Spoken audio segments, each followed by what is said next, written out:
Halo teman-teman semua, terima kasih untuk waktu dan kesempatan ini. Perkenalkan, nama lengkap saya Margareta Coffee dengan NIM 19030073, kelas B semester 5. Saya mahasiswa Sosiologi Fakultas Ilmu Sosial dan Ilmu Politik di Universitas Nusa Cendana Kupang.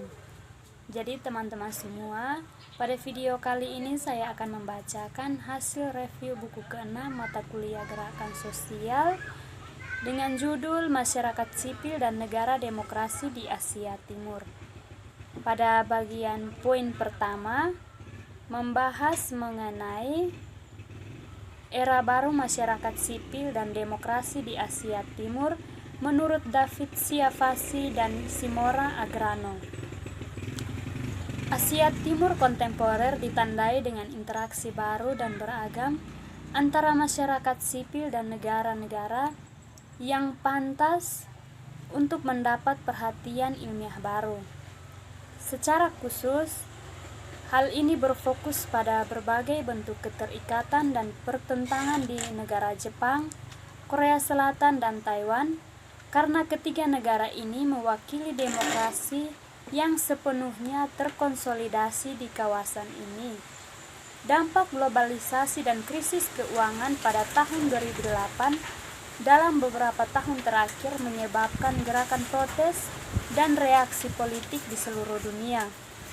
Demokrasi dewasa di Asia Timur telah menyaksikan bagian mereka sendiri dari protes dan konflik.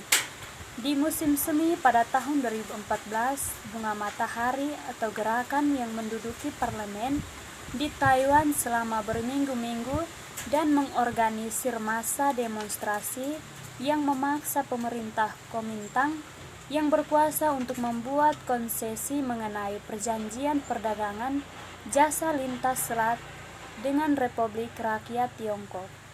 Di Korea Selatan, gerakan protes massa dan demonstrasi nasional dengan jutaan peserta berkelanjutan selama beberapa bulan pada periode 2016 sampai dengan 2017 dipimpin untuk pengunduran diri dan pemaksulan Presiden Park Geun-hye.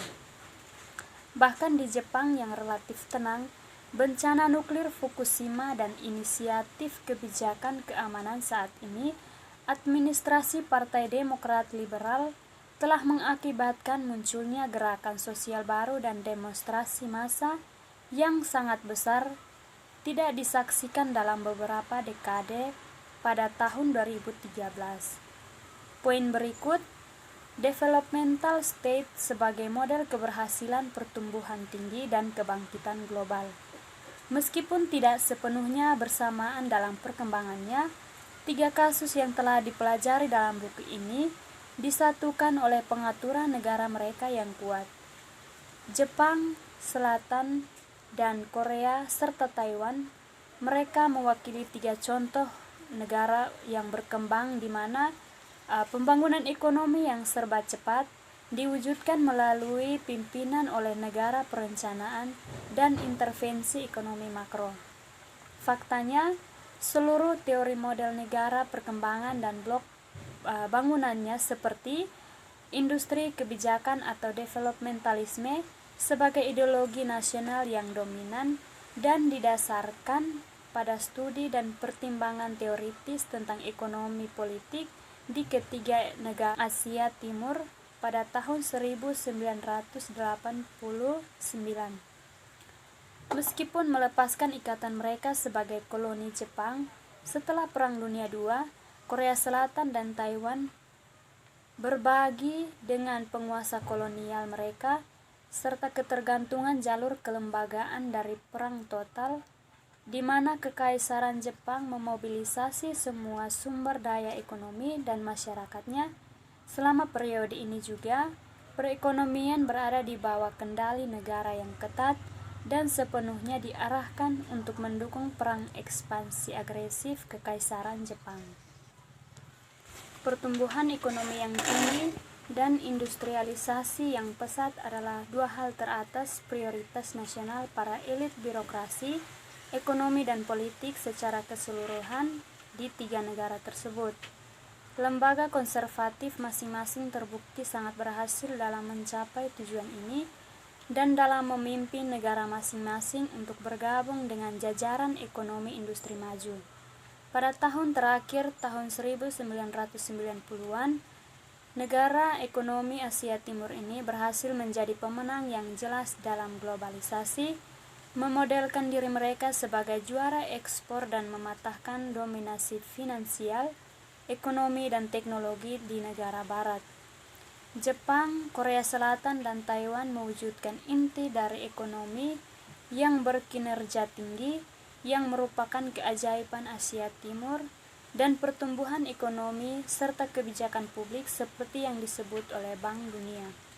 Dalam studinya yang sangat berpengaruh dan kontroversial yang disponsori oleh pemerintah Jepang untuk tinjauan retrospektif pada tahun 2016, yang terpenting adalah tidak hanya menyebarkan pertumbuhan, tetapi negara mendorong kepentingan pribadi dan mendorong para pemimpin bisnis untuk berkontribusi pada pertumbuhannya yang tinggi. Poin berikut, era pasca pertumbuhan ekonomi yang tinggi di Asia Timur. Guncangan paling mendasar di Jepang, Korea Selatan, dan Taiwan adalah perubahan mendadak dari jalur pertumbuhan ekonomi yang cepat ke jalur ekonomi yang lambat perkembangannya.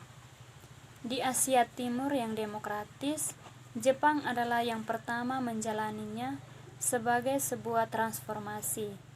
Pecahnya gelembung spekulasi di saham dan pasar properti awal tahun 1990-an menandai awal dari stop and go periode lintasan ekonomi Jepang yang mengakibatkan stagnasi ekonomi dalam dekade terakhir.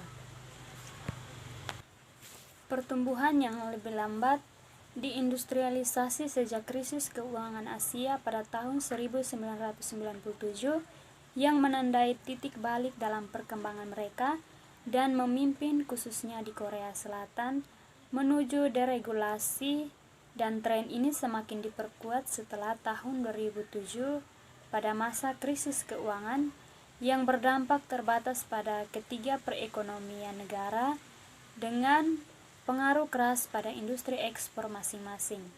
Global krisis keuangan mengakibatkan penurunan tingkat pertumbuhan di Korea Selatan dan Taiwan yang mulai turun ke bawah menurut tingkat rendah Jepang pertumbuhan ekonomi. Poin berikut, hubungan baru negara masyarakat sipil.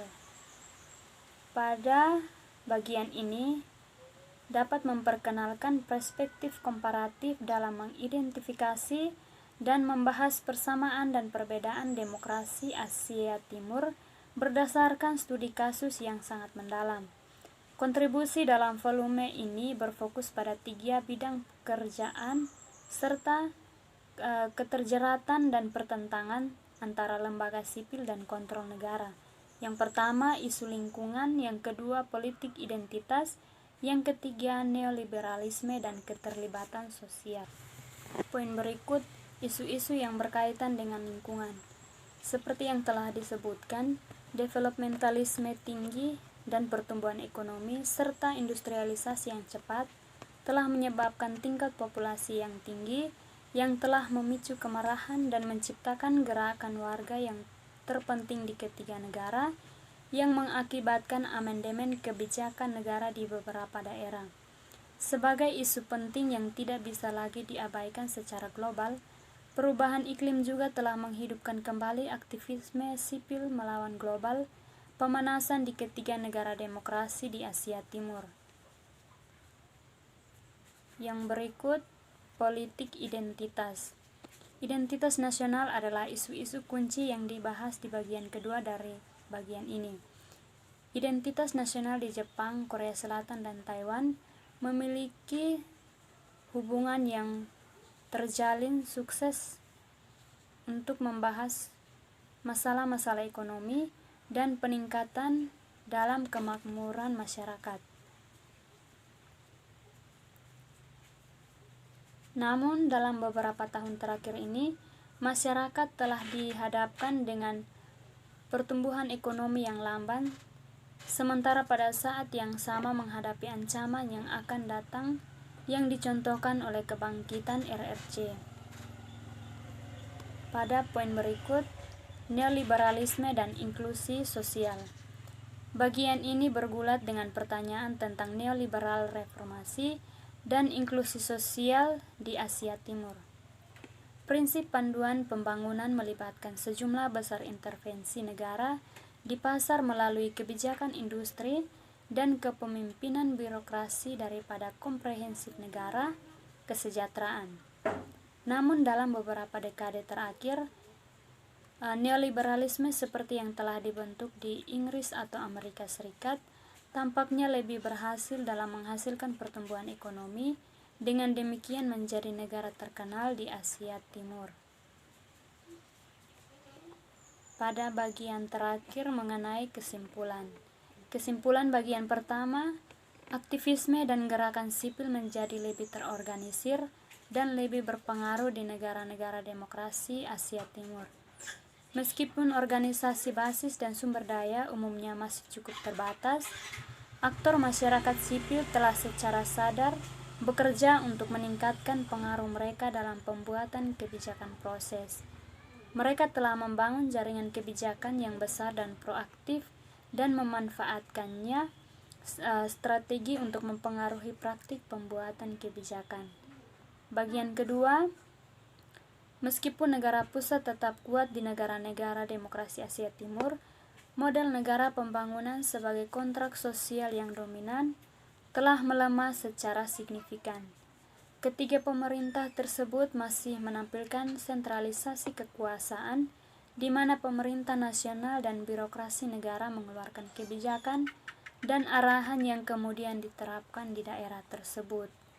Bagian ketiga, negara telah menyaksikan kebangkitan konservatif baru, gerakan atau gerakan balasan, sebagai reaksi terhadap progresif baru ini, sebagai pergeseran dalam masyarakat. Di banyak negara demokrasi di bagian barat, hampir tidak ada atau sangat sedikit dari gerakan dan aktor ini diarahkan terhadap pendirian konservatif atau mengadopsi aturan yang jelas terhadap sikap anti-elitis.